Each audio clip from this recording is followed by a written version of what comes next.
नमस्कार दोस्तों, ये video editorial compilation for mains का पार्ट है। आप प्लेलिस्ट में जाके एडिटोरियल की वीडियोस पेपर वाइज और टॉपिक वाइज देख सकते हो।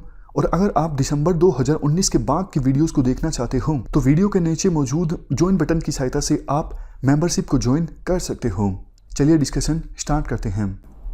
आप जीएस पेपर 2 के इस टॉपिक से आर्टिकल को रिलेट कर सकते हो। क्या कंटेस्ट है?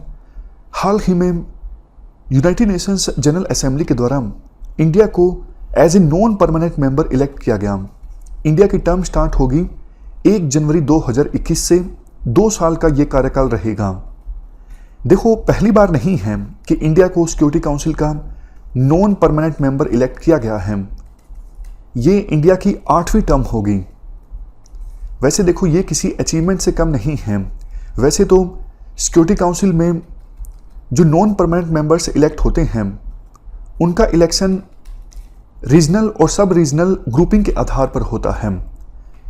जैसे आप यहां पर नजर डालिए, ये सब रीजनल ग्रुप्स हैं: Africa, Asia, Latin America, western Europe and others, और सबसे लास्ट में ईस्टर्न यूरोप। जब भी कोई देश इलेक्ट होता है सिक्योरिटी काउंसिल में नॉन परमानेंट मेंबर के लिए तो उसका कार्यकाल 2 साल का होता है। और सिक्योरिटी काउंसिल में टोटल नॉन परमानेंट मेंबर्स की संख्या कितनी है? 10। तो हर साल 5 मेंबर्स का कार्यकाल समाप्त हो जाता है और नए 5 मेंबर्स इलेक्ट होते हैं as a non permanent member security council में। इस बार 1 जनवरी 2021 से जो नए 5 मेंबर होंगे वो इस प्रकार से हैं: Mexico, India, Norway, Ireland, Kenya. देखो, वैसे तो रीजनल ग्रुपिंग के आधार पर इलेक्शन होता है as a non permanent members. एक बार अगर रीजनल ग्रुप इंडोर्स कर देता है किसी देश की मेंबरशिप को तो उसका चुना जाना आसान हो जाता है। फिर ज़्यादातर देश यूनाइटेड नेशंस जनरल असेंबली में उसी देश को समर्थन दे देते हैं जिसकी मेंबरशिप को रीजनल ग्रुप ने इंडोर्स किया है, एक्सेप्ट दोज कंट्रीज जिनका कोई विवाद है उस देश के साथ। मैं आपको एग्जांपल की सहायता से बताता हूं। मान लीजिए एशिया ग्रुप ने इंडिया की मेंबरशिप को इंडोर्स कर दिया है तो ज्यादातर देश यूनाइटेड नेशंस जनरल असेंबली में इंडिया को ही वोट दे देंगे, बट एक्सेप्ट दोज कंट्रीज जिनको इंडिया से कोई दिक्कत है, जो इंडिया के दुश्मन देश हैं, फॉर एग्जांपल पाकिस्तान। अभी भी ऐसा ही हुआ। एशिया पैसिफिक ग्रुप ने इंडिया का समर्थन कर दिया था और जब यूनाइटेड नेशंस जनरल असेंबली में वोटिंग हुई तो टोटल वोट्स कास्ट हुए 192 में से इंडिया को 184 वोट्स प्राप्त हुए, जबकि 8 देशों ने इंडिया के अगेंस्ट वोट दिया। यह पता नहीं है कौन से ये 8 देश हैं जिन्होंने इंडिया के अगेंस्ट वोट दिया, क्योंकि वोटिंग जो होती है वो सीक्रेट बैलेट की सहायता से होती है। पता नहीं लगता कौन से देश ने किसको वोट दिया। जो नए 5 मेंबर्स बने अलग अलग रीजनल ग्रुप से, उनमें से देखो मैक्सिको को सबसे ज्यादा वोट्स प्राप्त हुए, दूसरे नंबर पे इंडिया को, तीसरे नंबर पे नॉर्वे को, चौथे नंबर पे आयरलैंड और 5वें नंबर पे कीनिया। अफ्रीकन ग्रुप से देखो 2 देशों के बीच लड़ाई थी, जिबूती और कीनिया। जिबूती को समर्थन हासिल था चाइना का और चाइना के मित्र देशों का, जबकि कीनिया फेवरेट था वेस्टर्न कंट्रीज का। पहले राउंड में कोई भी देश यूनाइटेड नेशंस जनरल असेंबली के 2/3 वोट नहीं प्राप्त कर सका, लेकिन दूसरे राउंड में कीनिया जीत गया। इसके अलावा एक और group, western Europe and others. इस ग्रुप में भी आयरलैंड और कनाडा के बीच फाइट थी नॉन परमानेंट मेंबर बनने के लिए। कनाडा ने भी पुरजोर कोशिश की थी इलेक्शन जीतने के लिए, बट आयरलैंड इलेक्शन जीत गया, कनाडा हार गया। हाँ, तो एक बात मैंने बोली थी कि देखो, इंडिया 8वीं बार मेंबर बना है सिक्योरिटी काउंसिल का, ये आसान नहीं है। वैसे तो जैसा हमने डिस्कस किया, रीजनल और सब रीजनल ग्रुपिंग के आधार पर इलेक्शन होता है, बट वेटिंग लिस्ट काफी ज्यादा लंबी होती है। पहले से दूसरे देशों का नंबर होता है। दूसरे देश शिकायत भी करते हैं कि इंडिया, पाकिस्तान, जापान जैसे देश जो हैं वो बार बार सिक्योरिटी काउंसिल का नॉन परमानेंट मेंबर बनते रहते हैं और हमारा नंबर नहीं आता। तो इंडिया को जब भी अब नॉन परमानेंट मेंबर बनना पड़ता है तो किसी देश को कन्विंस कराना पड़ता है कि भैया वैसे बारी आपकी है, लेकिन हमें बनने दीजिए, अभी टाइम बहुत ज़्यादा अनसर्टेन है, हमें आवश्यकता है बनने की।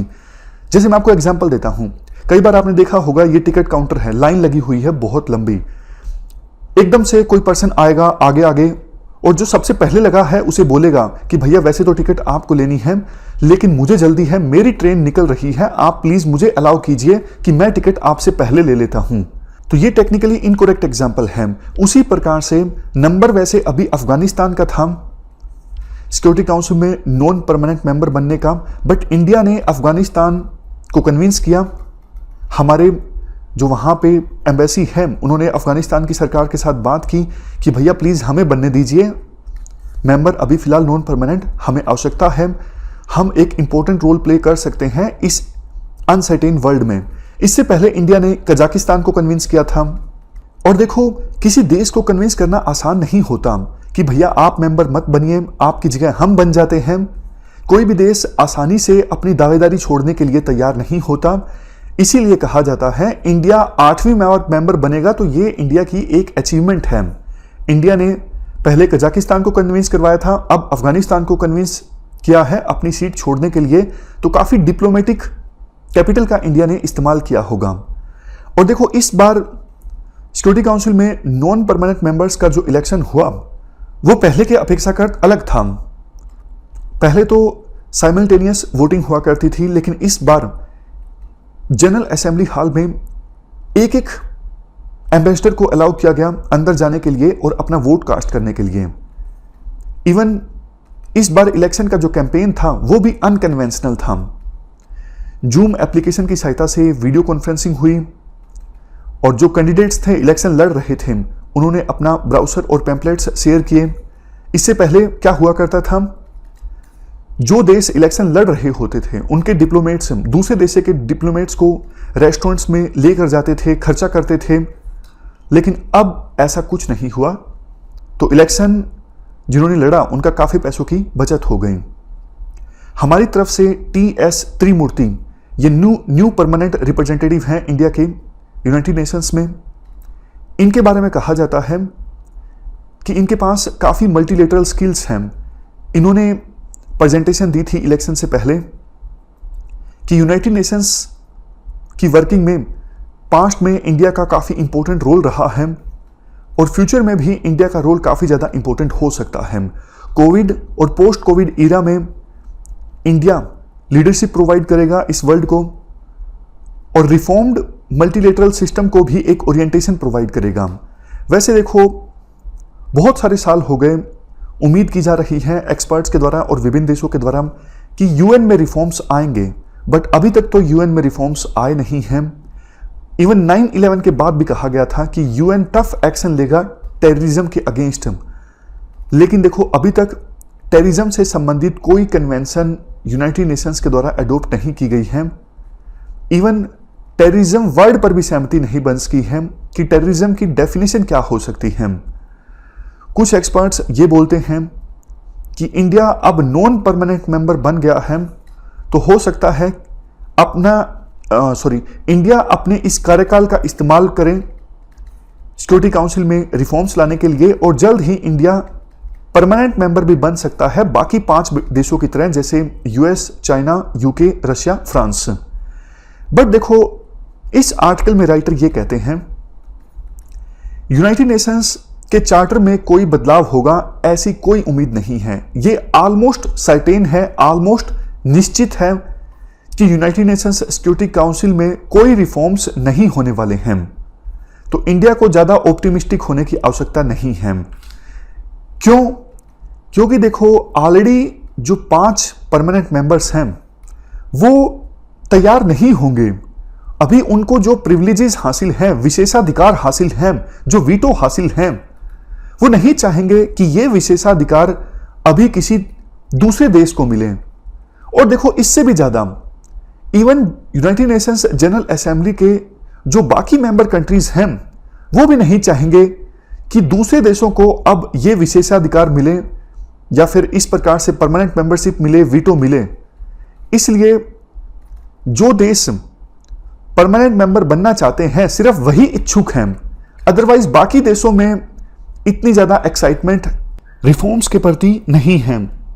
अंत में देखो, राइटर के द्वारा यह कहा जाता है, न्यूयॉर्क में इंडियन मिशन की रेपुटेशन काफी अच्छी है।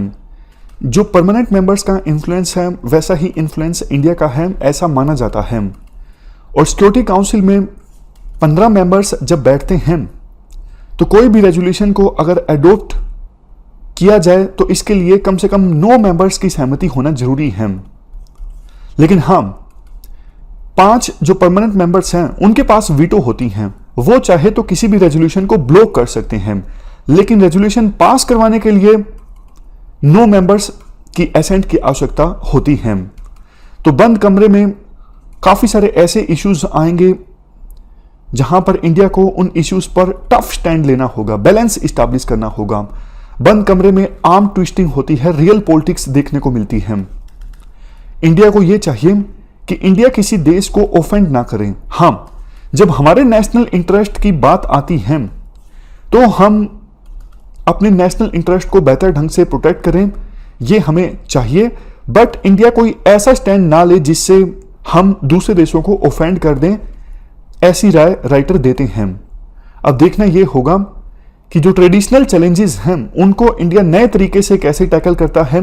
ये इस बात पर डिपेंड करता है कि आने वाले वर्ल्ड में किस प्रकार से ट्विस्ट एंड टर्म्स देखने को मिलेंगे, स्टेबिलिटी देखने को मिलेगी या फिर नहीं देखने को मिलेगी, कौन से ऐसे इश्यूज आएंगे सिक्योरिटी काउंसिल में चर्चा के लिए जिन पर इंडिया के लिए बैलेंस इस्टेब्लिश करना मुश्किल होगा।